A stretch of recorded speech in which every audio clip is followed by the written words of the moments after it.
Okay, hello everyone. Once again, welcome to another edition of the channel drop-in. Today, I'm delighted to be joined by Sian Gaskell, who is leader, founder, MD, owner of the leading B2B tech comms and PR agency CubanEight.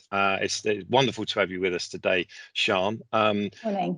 There's a couple of things that we'll probably try to avoid, but I can't resist saying happy lockdown because I'm not entirely sure when we're going to be this will go out, but actually we're recording it today on Wednesday, the start of our second lockdown. And I think, yes, there are lots of different things that can come out of it, maybe some of which we'll talk about in a moment in terms of PR and what the channel can do. But would you mind giving 20 or 30 seconds as an overview introduction to yourself?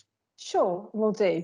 So thank you. It's great to be here, actually. Really, I've watched a few of these before, so it's great to be part of it today. Thanks, Glenn. I'm founder and MD of CubanEight. As we are a PR integrated comms agency in the B2B tech space. We are proud to say an award-winning agency and won a number of awards. Actually, one of your previous guests, Jay Forrester, included us in his roundup of global channel PR agencies, which was great to have earlier this year. But I myself have over 20 years of technology PR experience.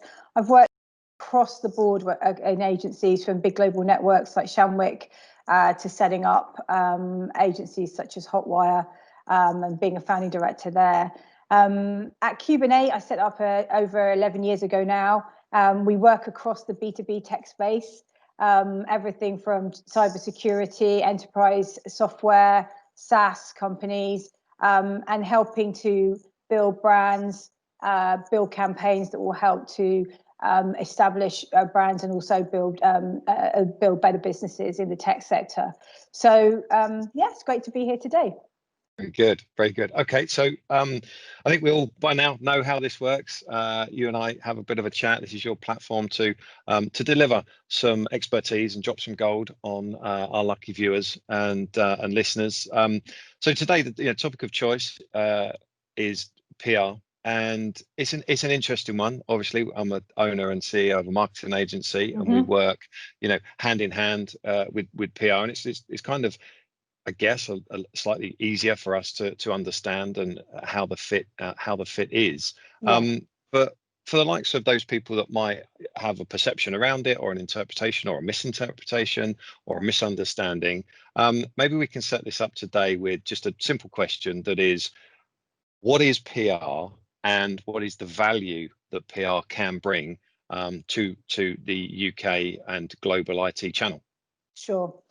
Thanks. Yeah, it's great because actually this is something that we'll talk about a lot because it is often misconstrued. It's not just about issuing press releases. It's not just speaking to a journalist. PR is essentially the function where we are helping to manage reputations, helping to build relationships with external audiences for businesses. So that's essentially what it is. The value then of PR comes with I believe, the trust, the authenticity, and the dialogue that it can create for a brand with its audiences. So we work really closely with clients on helping to build campaigns that are going to enable their growth, who are going to enable their, help them to achieve their wider business goals. And I think, what's really important is that when, you think about the value of PR, it's also about building campaigns that are going to speak to customers, that are going to speak to those prospects that, the channel are essentially wanting to engage with. We've worked with a number of clients over the years, many clients over the years on their channel PR campaigns. The way that those have worked most successfully is when we've been able to really, engage with the people that are dealing with, running the channel programs, who are heading up the sales function, in order to understand what are the challenges on the minds of their customers, on their prospects. Because if we can understand that and take that customer first approach, we can help to build campaigns which will actually resonate and answer the challenges that those customers have, therefore enabling those brands to get a better traction with prospects, with customers, and also show that they have an understanding of what's on the minds of those customers. We really, when we take any kind of brief from a client, we think about at the very outset, what is it, as I said, what's on the mind of those customers. We want to get under the skin of the business as to why they're there, what difference do they make to their audiences, and why should anyone bother to be interested in them. And that is really important, understanding, taking that customer first approach and bringing it into the campaign is really, really important in order to, as I say, understand and influence a buying behavior. It can help to, make sure that when someone's doing their research, for instance, before they even start with a vendor, there's a stat that says, before you even start to contact a vendor or get, actually even get down to selection, those influencers and decision makers will look at 2 to 4 pieces of content before making that decision.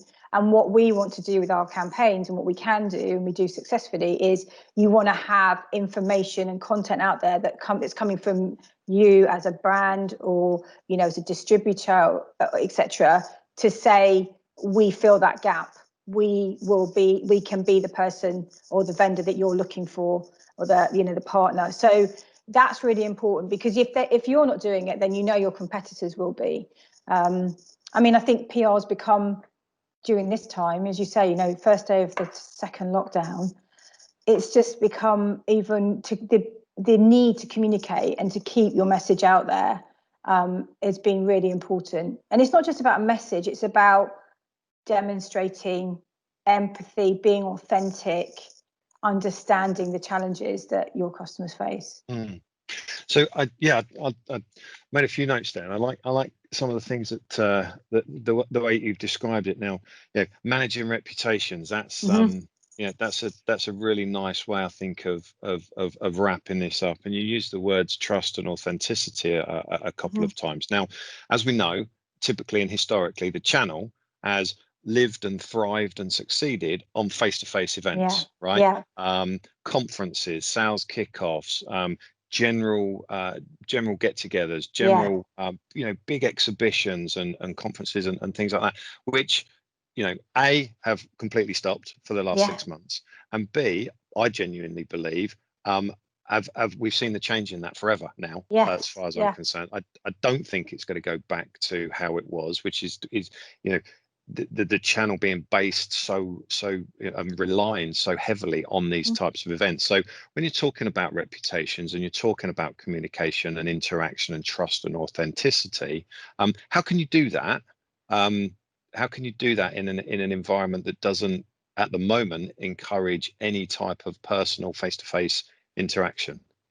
I think it is difficult. I think I was talking to a client about it just yesterday, actually. They had been used to, she's the head of marketing.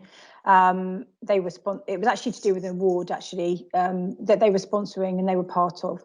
But she had said that it's going to be a gradual shift from internally for making people understand how that has changed, that you're not going to get the same, kind of, like you say, that face-to-face, that sort of just organic interaction. There's going to have to be a building up of understanding of how these things have changed and where it goes from here. I think building in events that are going to be, like I say, more intimate. Obviously, they're going to be smaller, maybe groups, maybe more closed groups. I've seen from some clients, and sometimes trying to bring in some of that social element. So I've had one client that did a sort of sent out a cheese and wine kind of box to people that he wanted to get involved with, talk to prospect wise, in order to have the start of conversation, have some kind of sense of it being more social than just being a sale. We've had other clients where, they've had their usual kind of face-to-face roadshow that they do across Europe, that then had to go virtually, and they had to think really, really carefully about the the content, as well as who they got to speak, as well as how long it was. So I think all of these things, a lot of companies and a lot of brands are learning how to adapt it, but and also how is it going to work best. But I think, like you say, it's not going to go back to, we've done all those shows like Mobile World Congress, CES, all that sort of thing, those big shows. But then maybe that's a good thing, because I think maybe the interaction that you're getting is hopefully going to be more personal, more valuable. But it will be. I think it's an evolution as we move forward. Yeah. No, I'd agree with that. And maybe we're. Are we seeing a new dawn in digital acceptance, digital uptake? Yeah. We call it digital, of course. For us, it just is the norm, and has been for a while.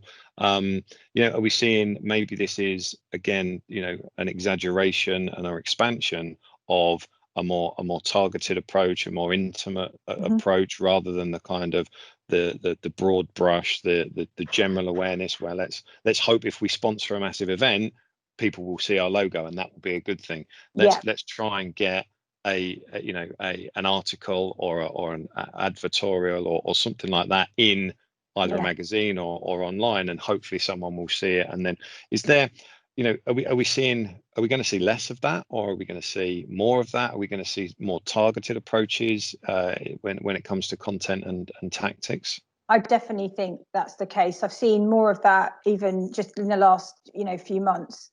Clients wanting we're doing a lot more on the paid for side, so working with media partners a lot more than just doing the kind of the editorial side of things and creating thought leadership, etc. But we're actually doing pay for activity with one of these recent clients we've just started working with, that's in the SME fleet management software space.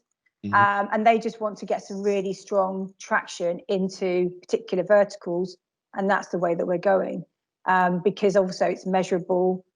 They can then use the data that they can gain from that with future activity. So I definitely think that that's happening for sure. I mean, that personalization is happening across the board.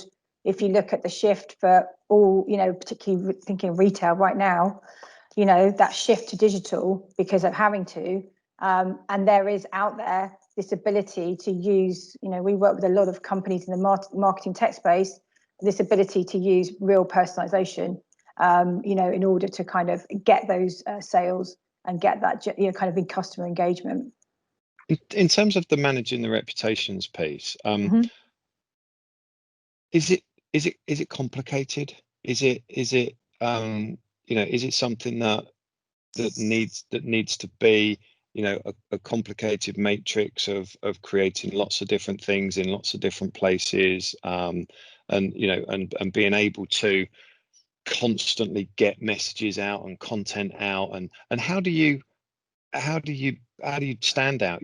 We've been forced somewhat, in a good way. I think it's changed behaviors in a good way to a certain extent, but in an environment where we've been forced to change, how do you, and I think to a large extent as well, we're becoming a little bit webinar overkill and all the rest of it. How do you stand out? How do you find something that makes you a bit different and stand out, and maybe helps you to manage that reputation in a good way?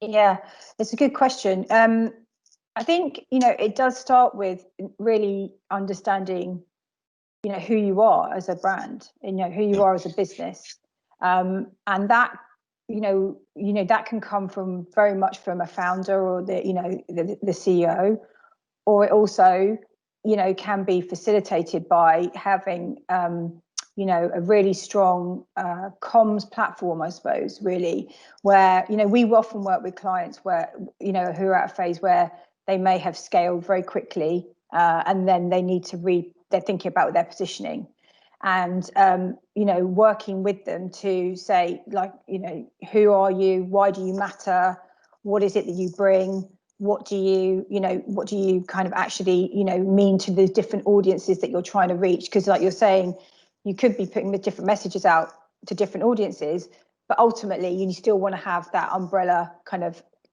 theme and what you stand for. Are we going to see repositioning? Are we going to see I think rebranding? so. Are we going to see brand refreshing? You will. I think people are evolving their approaches. I think the brands that will survive, kind of thrive through this time, are the ones that have taken stock of where we were at even back in March. And they during that time, I saw a lot of brands who demonstrated real empathy. The sell was dropped. It was about helping people through this time. We had a client that put on things like well-being sessions online, yoga sessions, things like that. They were there for their community, and I think that is really important for any consumer, business decision maker. If you can be human about when you're in these times, that's really important. And then what we've seen is companies adapt through as we've evolved. There's been this sense of we need to adapt the way that we're doing business, so we need to keep going but adapt. But I think also where you just I think you can't stand still. You have to adapt. And I think the ones that are, and they're being responsive, they're being agile. They are not sort of ambulance chasing, but they are really, showing understanding of what their customers of, the challenges that they're facing. And I think that will stand for a lot in the long term. So, and I agree with all of that. What I mean, and to a large extent, it's I don't know. Is it easier for our big organization clients to kind of run with that and adapt, and because they might have the infrastructure or the personnel, the resource in place to be able to do that, and the expertise to call on, and maybe the budgets to go after external third parties like ourselves to assist them, and to have that culture and provide those benefits of well-being and and being empathetic and all the rest of it. But we know that the channel survives and succeeds on all types of different organizations, that are one-man bands, that are SMEs and medium-sized organizations. Not just the channel doesn't just run on huge global billion-dollar vendor organizations and distributors. So what is it that maybe some of the smaller guys that don't have the resource, the knowledge, the budget, etc., what is it that,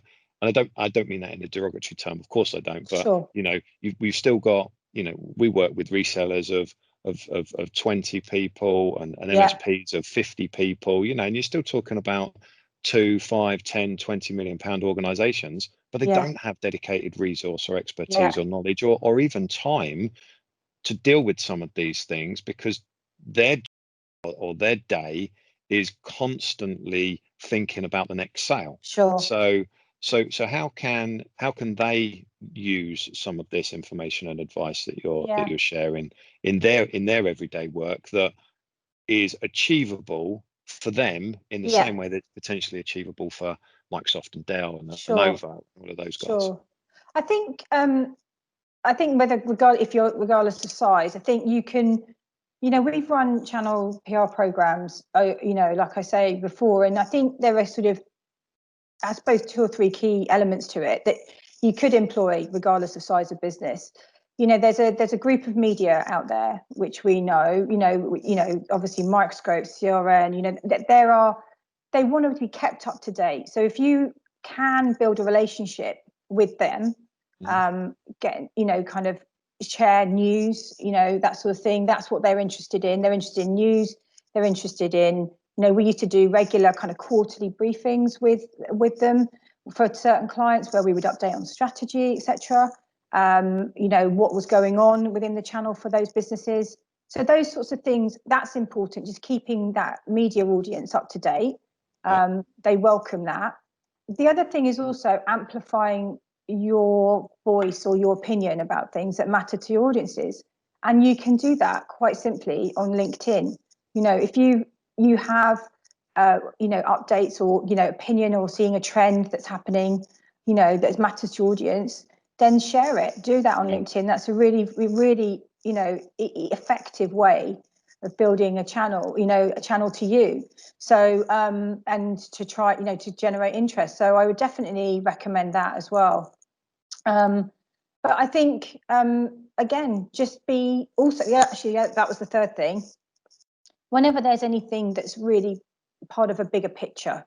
So we do a lot with this with our clients where, for instance, we work with clients who are in the retail tech space. So whenever there's, footfall figures that come out or information, kind of new reports about consumer buying behavior, those things you can weave into what you want to talk about. So it makes you feel that you understand what's going on in the bigger picture and you have an opinion about it. And then you can obviously use that within that social side of things as well. So I think that's another, so keep aware of what's going on. Okay, because I mean, at the end of the day, it's very okay to have an opinion, right? And and having those conversations where you might not be having face-to-face or personal conversations anymore. We've got platforms and outlets to be able to do that, whether it's LinkedIn or Twitter. Reddit, I think, is another great platform that particularly MSPs are using an awful lot these days to share opinion and invite conversation. So there are platforms out there. I think, closing off, is PR something you can just dive in and out of, or is it something that really you have to kind of dedicate time to, or can it be on a scale of do a little bit and that'll be okay, or do absolutely loads and it'll be great? How does it work? It can. I mean, we have got clients we work with on a project basis, or we around specific projects. However, I think, if you want to, like we talked about at the beginning, that build that reputation, start that conversation, that point you just made there, Glenn, about it is a conversation. When you're starting a conversation, on LinkedIn, you're starting and engage a dialogue, that's what you want to get to. And you can't do that really by just dipping in and out. I think critical to our success, and I think where we've had great, success with campaigns, is being collaboration with the client, real understanding of where they want to go, what they want to achieve over a period of time. It can be short and long term. Okay. But being open about that is hugely beneficial for us, because if we know that, we can build make sure that the campaign helps to deliver on that. But I think, you build relationships over time with the client, but you also build relationships with the media and the analysts that matter. And, and that really does benefit in the long term. But you've got to be ready to help commit to it in the sense of invest time. But if you get a good PR partner, the way that we work, we build in a level of self-sufficiency. We will want to know what's going on. We will want to know, but we can also bring our industry knowledge, media knowledge, and we can help to make it run on it, with a definite level of momentum. But you've got to have a commitment to it as well, I think, as well as a client. Because I think actually, this year we're probably as well placed as ever to be able to do that, because we're all very good. I say all, loosely, very good at jumping on Facebook, after dinner or in the evening or in the morning over breakfast or whatever, and talking about our pets or our recent activity or what we did, or having an opinion on X, Y, or Z, and all of these things. And actually, that's just a behaviour, right? And if we're comfortable and confident enough to be able to do that in our personal lives, that line has blurred so much this year between personal and professional, home and work. And actually, isn't it just about transferring that element of behaviour into our work life? So that's not to say that we have to blur it so much, but if we've got levels of behaviour that say we can jump on Facebook and we can comment, we can have opinion, we can do those things about our personal lives, we should actually just be able to do that in our work lives, because we can talk about the industry, we can talk about something we've seen, we can have an opinion about the new partner program that Cisco have just released, which by all accounts actually looks okay. That's my opinion, and I'm happy to share it, right? I don't think it's going to be as good as maybe they think it is, but there are lots of different things happening out there. So we're good enough at doing it about what somebody had for breakfast, or what Sure. somebody's dog looks like, or what we did yesterday at the barbecue. I Yeah. think that's probably one of the easiest things to be able to do, isn't it? That we can Yeah. use LinkedIn and Twitter as our outlets to have Yeah. opinion. Absolutely. Never before have we had this access. You know, it's such easy access. I think it comes down to discipline. If you just got to be disciplined about it. I have to do it myself for our own marketing, you know, Yeah. factor in time to think, right, I need to do those posts, or, you know, make sure I've written that blog, or, you know, we're putting that news out. It is about discipline. But like you say, we've got that access, we've got those platforms, and I think you know, you can use them really effectively. Yeah. So I Yeah. think we've been through a few of them, but in kind of closing, couple of top tips for surviving and getting through and beyond Yeah. COVID. What would you say? Well, I definitely would say, I think it's, you know, keep in mind, you know, the situation, the context, the bigger picture. Well, obviously, you know, operating in challenging times, you know, you've got to be relevant and also have some empathy, I think, to what's going on, and keep that in mind with any kind of communications that you put out. I think that was one of the things. And then also just keep thinking about, or keep, you know, keep that conversation open with your customers, finding out what's on their minds and helping to, you know, answer those challenges, be a source of information or resource for them around those things. And then, yeah, and be confident in your opinion. I think, like you said, that is really important. You have an opinion, you're expert with what you do, use it, and, you know, and amplify it. I think, you know, that will really benefit and start that conversation. Brilliant. Okay, Sian, Thank you. how can Great. people get in touch with you when they need a little bit of extra advice and They assistance? can find me on LinkedIn. Also, obviously CubanEight.com. And also it's Sian Gaskell at CubanEight.com. But yeah, Brilliant. Okay, all of that stuff we'll put in the links when thanks. we put the video out. But you know, apart from that, this has been great. Thank you so much for taking the Thank you for time to having me. drop in Really enjoyed it. and talk PR in the channel. Everybody listening, watching, sharing, liking, commenting, please continue. Glenn Robertson, Pure Channels. This has been a channel drop in once again. More episodes to come. But for now, thanks ever so much, Sian. Have a great day. Stay safe. Stay well, everybody. Thanks very much. Cheers. Thanks, Glenn. Bye.